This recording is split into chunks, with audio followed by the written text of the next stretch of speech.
we're going to race down to the van.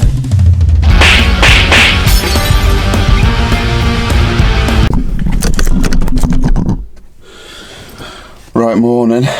It's a Monday morning. It's a van video, but first of all we need to utilise the van to take all the assorted bits of broken engine to my mate who does engines in D-side and see if there's anything that can be done. I think the head's savable, which is a bonus, and we'll run through the rest of it when we get there, but I don't want to scrap it all because I want to save the boy as much money as possible, and I'd prefer a rebuilt engine than some crapper out of a scrapyard. So anyway, this is a van video, but we're starting with a mixture. If it don't fit, don't force it. The block and the cylinder head are loaded up, the crank and the pistons are in the front, and we're going down to my engine builder friends and see what they think. And we'll take it from there really. I know the head's savable, I'm just concerned about the block, that's all, but we'll see what they have to say. Hello? Yeah. Right, see you later.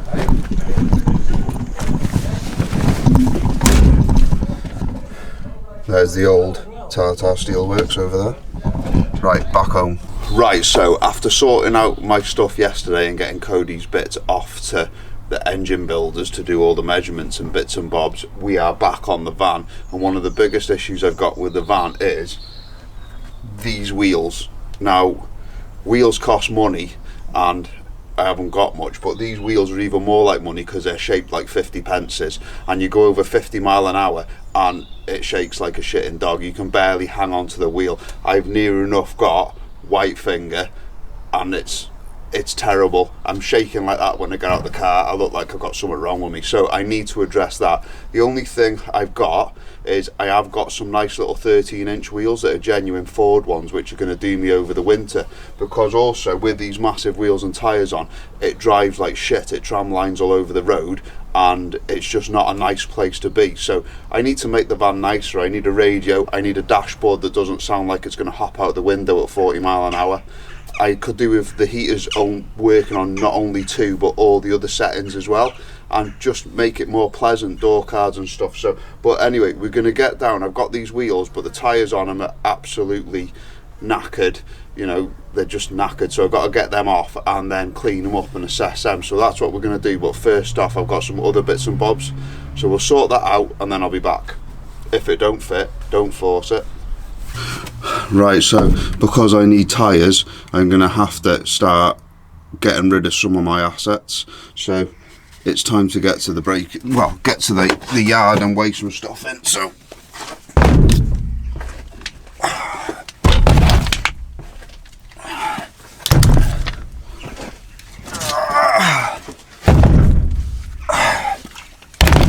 right then, there's a few quid there in the coffers. Here they are. These are the wheels that it came out that I got it on. So nice little 13s. I'll do as for the winter until I decide.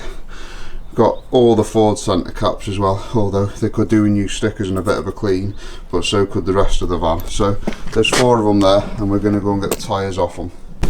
I'll have to move the missus's car and get going, but security has been on my mind. So, hold on, I have made things more secure in the van.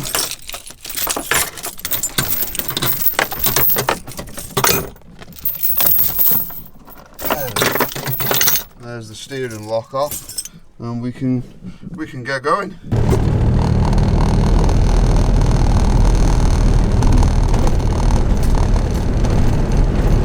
Right, so we've arrived at the destination.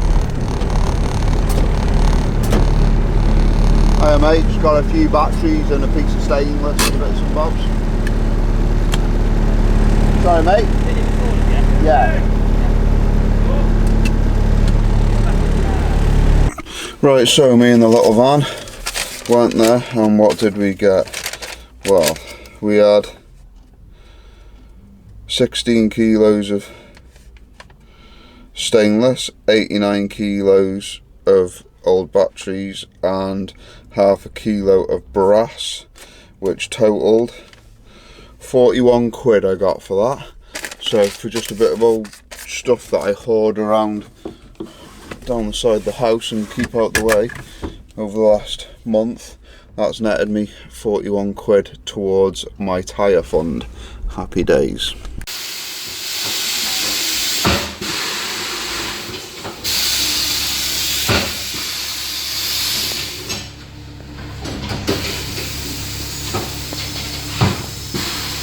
And the wheels have got to go, they're just horrendous to drive on. So these are my wheels with the tyres now off them. And I'm going to send them out to get, well, I'm going to take them to a friend's to get sandblasted and powder coated. And these will be my winter runs, because there ain't no point in putting brand new wheels and tyres on it when the winter's about to hit and the salt and all the shit's going to get all over them. So that's it, there's the wheels. And I've pulled the van off the road for a few days because I definitely need to do some work on it. It's begging for it. The bonnet catcher's broken, so the bonnet's constantly popped open. It's only latching on the first latch. It's like begging for me, so it's even opened the bonnet for me ready, because that has fallen out and come undone, and that's not good, so I've got to sort that. Also, it's pissing oil out of the crank pulley, so I need to do that, so I'm going to have the cam belt off and all that. I still need a door handle. What else? There's some bangs and clangs on it. It's absolutely, I've been like, it is full of stuff, because I use it every day, every single day, but it just needs some love. I need a radio, I need heaters, I need it to not leak oil. Oh, the stop solenoid let go the other day when I was in Land Rover and I couldn't get it to start, so I've had to remove the stop solenoid plunger, so I've got one of them ordered, so I'm going to have to do that. The fuel cap's a pain in the arse, because I have to use a screwdriver every time I want to get in it. I've still got no door cards, so let's get some work done on it. So let's get it jacked up, and we'll just make a start on the mechanicals. Let's sort the oil leaks first, or the major oil leak, not all of them, and then go from there.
What have we got? Well, my glued header tank failed again, so I'm going to have to sort that out finally. I need to take the alternator belt off, the cam belt off, well, both cam belts, the crank pulleys, and change that seal. I'm going to get another rocker cover seal for it. There's a track rod end needs doing on this side because it's got a slight bit of play in it. And the air boxes fell off, so I'll have to do something about that, and a few other bits and bobs.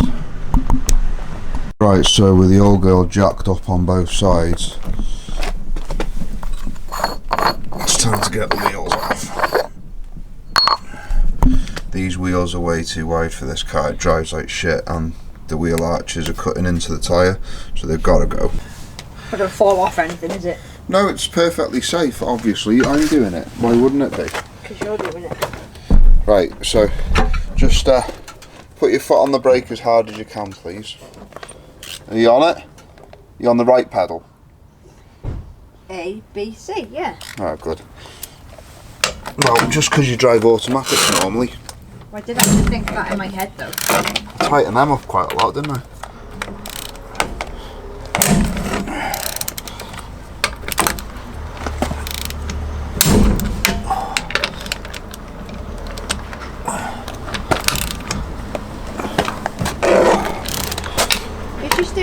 supposed to move as much? It's because I'm turning the wheel while I'm pulling it. Right, thank you very much, my assistant. Welcome. In your Crocs. In my sexy Crocs, they're not even mine. This impact gun is about 8 years old and she's starting to get a bit tired now because I have abused the death out of it. Anyway, right then, with that off, we can see nothing because the chassis leg's in the way, but we'll work around it. Right, so the other thing I need to do is sort the alternator out because the belt constantly comes loose and pisses me off. So, right, here we go. I'm going to do a few bits and I'll bring you back to update you all. Here, on the end of my screwdriver is the drain plug for the radiator. So we're just going to undo that and let the coolant out into my drain pan, which isn't draining because it's got too much crap stuck in it, but it's a good opportunity to flush the system and get some new antifreeze in it, so that's what we're going to do. Farting about, we've got it to drain and that's good. So now I can start taking pipe work, header tank off and all the other bits.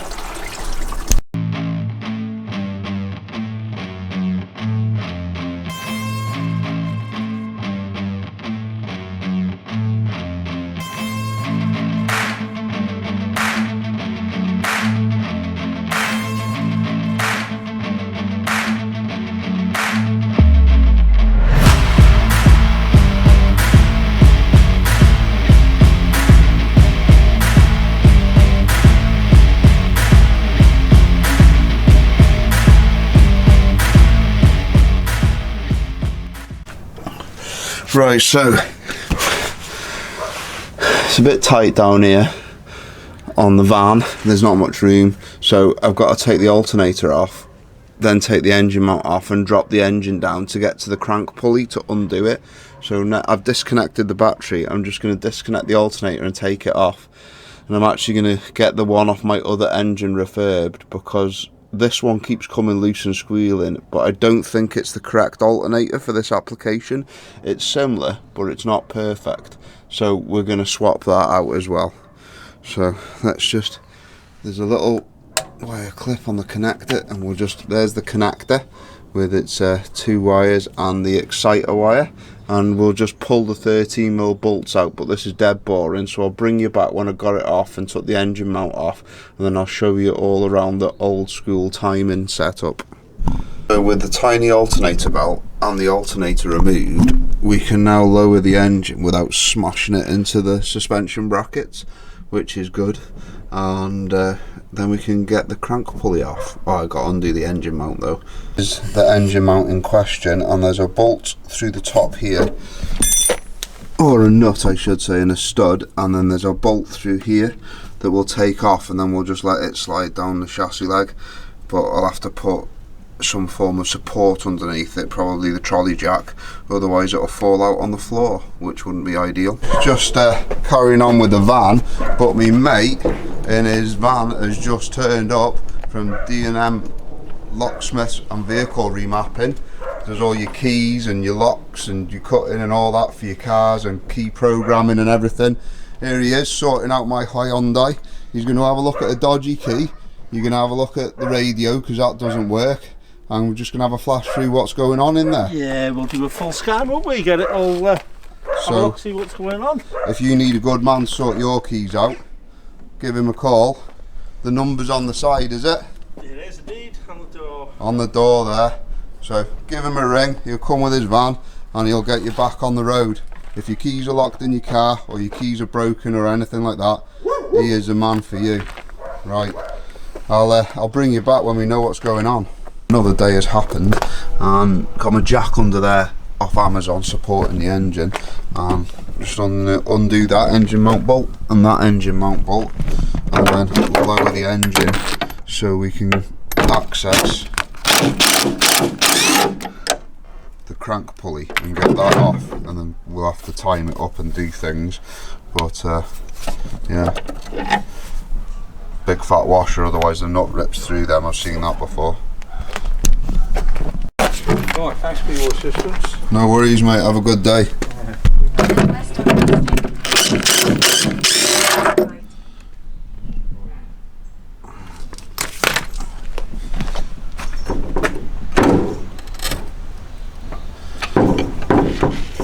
With the weight off, I'll have to undo the bolts on the back of the engine.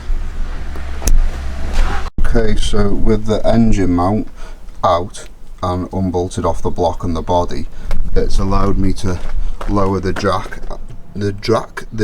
and drop the engine down. I had to remove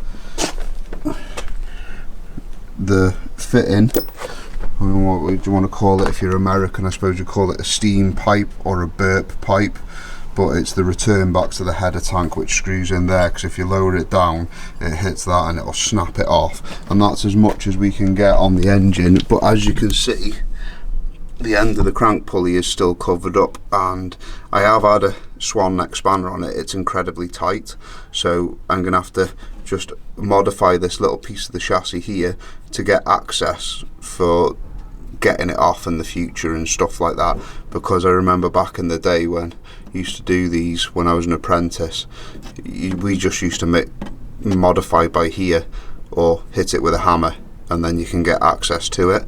So let's get some access.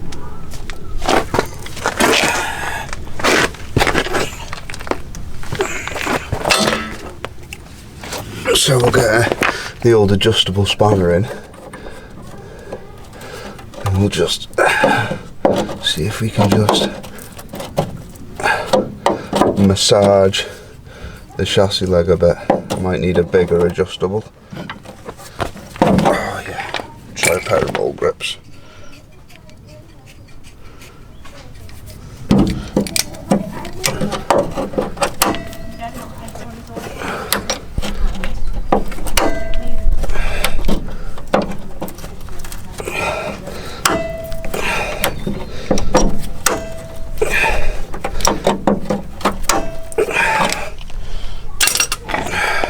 And a reasonably sized hammer.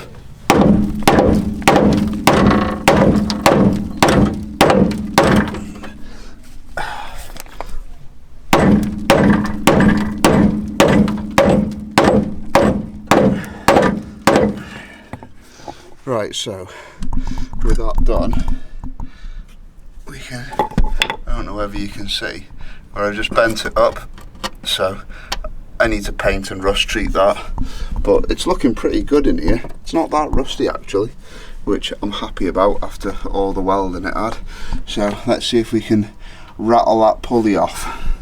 Right, so up there, you can't see very well I know, but behind the alternator bracket lives that.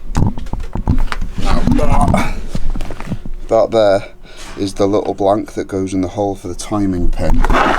So I've got my can locking pin in, I've got my diesel pump locking pin in. These are vernier, by the way. This is the crank locking pin. Now I'm going to put it in to make sure it's timed correctly, and then I'm going to remove all the pins to undo the bottom pulley.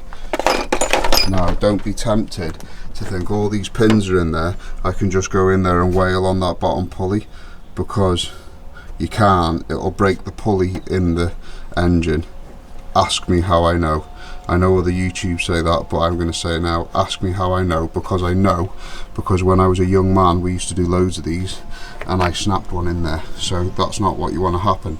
So don't be tempted to lock it up and then you need to take the starter out or jam it up some other way to get the crank pulley undone. Do not use the crankshaft locking pin to undo crank pulleys. But now I'm not going to record it, I'll show you when it's in, because it's a right faff to get this bugger in there.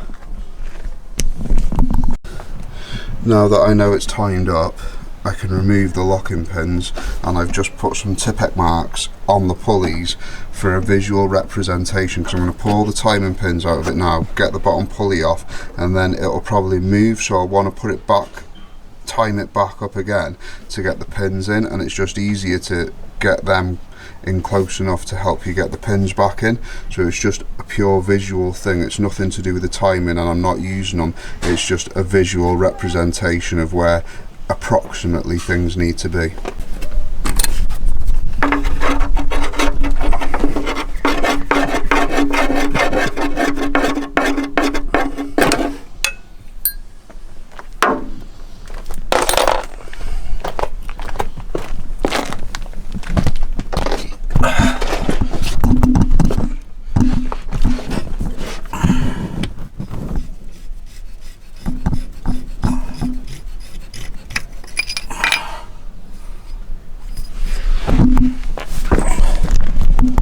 See how tight this pulley knot is, because it hasn't been off in a long time.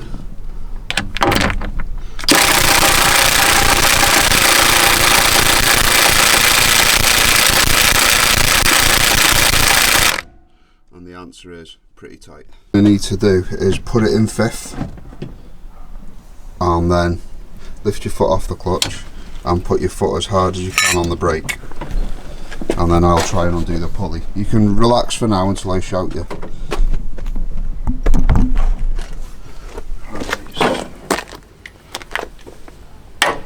Okay, hard as you can. You ready? Yeah. Ah, that's a problem. Hold on. It's turning the disc inside the hub because they haven't got things in them, so I have to put, just give us a second. I have to put a couple of bolts. Let go of the brake, yeah? Yeah. Let go. I have to put some bolts in the hub because the hub's spinning inside the disc, so we're not locking anything up. Right, go again. Okay. Ah, excellent. Done? No, I broke the end of my extension bar off. Oh shit. It's not a snap-on one, it's a Chinesian one. So that's excellent. I don't know how I'm going to get that out of there now. I keep my twice. Well, yeah. And everyone's like, ah, snap-on's not that good. Well, it is, because it doesn't break like that, does it? Right, so take 2 of the crankshaft removal. Right, 5th gear. Yep. Foot on the brake. Yeah. Let's have another go.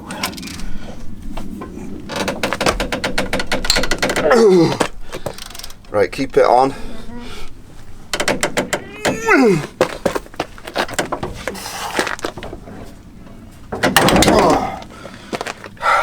Broke it again. I don't know. It's either broke, come off, or it's come loose. It's come loose. Oh, that was tight. Off the brake? Off the brake, please. Woo! That was tight enough. That made my shoulders and my wrists go pop. Right, so with that undone there now, we can undo the bolt and access the camshaft and diesel pump drive gear, which is behind there. And then once that's removed, there's 2 more pulleys to get off, and then we can then look the seal in the eye. Right, marvellous. You can see that the timing, because I didn't have the pins in, because it would have snapped all the pins, the timing has moved slightly, but it's got a keyway on the bottom, so we can just now turn it back slightly without tightening the bolt all the way, get all the pins in, and then remove everything marvellously. No Loctite, nothing, just been on there a long time. Just now we can wiggle the pulley out and make a start on the actual work. So all the timing pins are now in on the crank pin, and we use the white marks to get it back to reasonable.